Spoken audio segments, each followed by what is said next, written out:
Welcome to this edition of WildCast. Today we are interviewing Mr. Lilienthal, who teaches social studies. I am Caitlin, and this is Ryder. Uh, we've got some questions for you, so we'll start off with number one. What are your hobbies outside of school? Hobbies, wow. Well, I've got two boys, so I spend a lot of time with them. So oftentimes, whatever their hobbies are, end up being mine. Lately, it's been a lot of Legos. Yep. So I would say Legos, um, probably a lot of fart jokes. Sounds about right. What is your favorite thing about the school? Ooh, favorite thing about the school? Probably the students. Because without students, I wouldn't have much of a job. Yeah. That is very true. How many years have you been teaching? I think this is about my ninth, Nice. give or take. What is your favorite food? Ooh, I don't know if I could narrow it down to favorite food. If I had to choose just one thing, though, I might have to say bacon. It's hard to beat. Okay. What is your favorite thing about teaching here? About teaching here or teaching in general? Both. Teaching here. Well, it's fun to be home. This is where I grew up. And it's nice to be back working with people who will become part of our future community.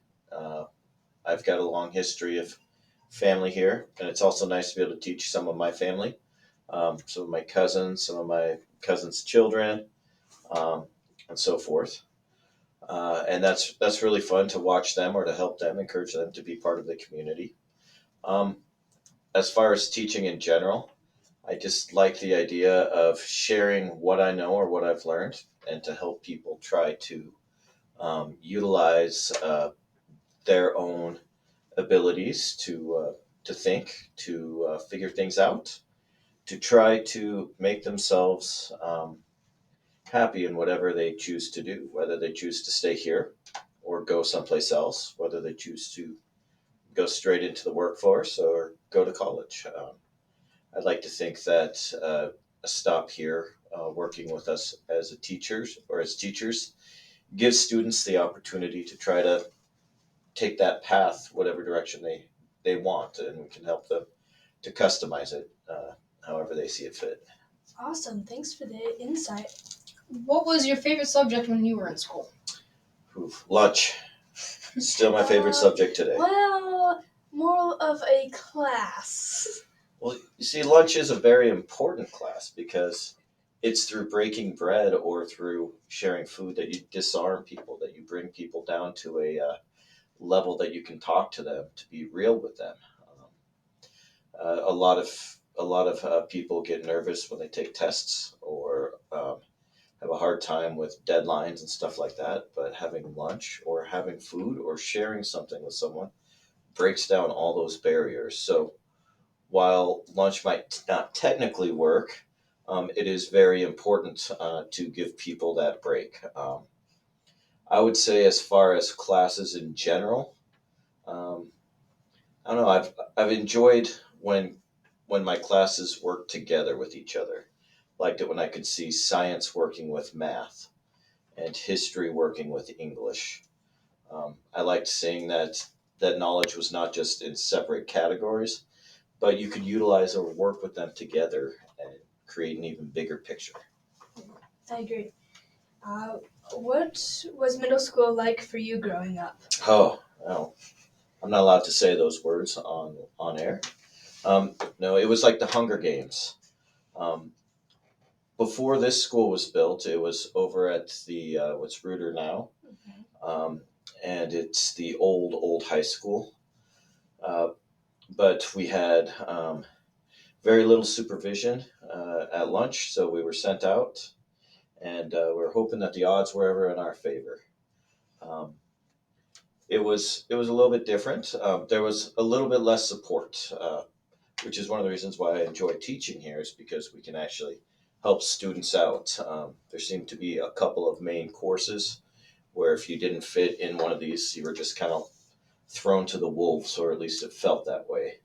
Um, Now, It seems like we've learned a lot from that because a lot of our teachers that went to school here, or a lot of your teachers went to school here too, around the time I did or before, and they've made some pretty big steps in changing that dynamic to making it a very positive place to learn, a place that you want to come back to, a place that you want to or that you think of and you have fond memories of. It's no secret that most people think of junior high as probably the least favorite years of their life. But I think that right now, for some reason in Columbia Falls, that we're coming here to the junior high is one of students' most fond memories of school, or at least not necessarily their worst. I agree. What is a quote you live by or inspires you? Depends on my mood or on what I'm feeling. It's hard to really pinpoint one quote. Um,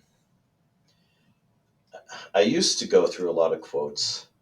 Um, it, I don't know if I could really pinpoint one. Um, Okay, how about if I were to choose one, I think I've always liked Yogi Berra because his quotes always seem to be nonsensical, but they actually do have meaning. One of my favorites is if when you come to a fork in the road, take it. Um, it just kind of still brings it. Yeah, there's a decision that has to be made, and ultimately it's up to you to make it, and it's okay to make both choices if you need to. who was your favorite middle school teacher and why? Oh, middle school teacher. Hmm. So when I was in sixth grade, we did not have. It was not part of the middle school. Um, so so it was just seventh and eighth, and my favorite teacher was probably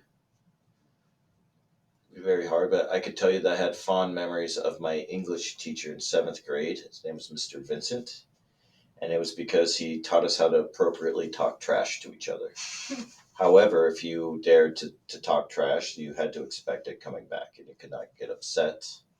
Um, and it was that there are rules, but the rules were that if you're going to dish it out, you had to be able to take it too.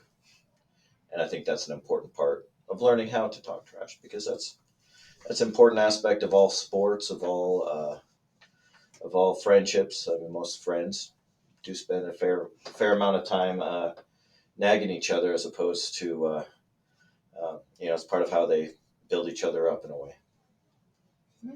Awesome. Well, that's a wrap for the WildCast this week, and we'll see you in the next edition of WildCast.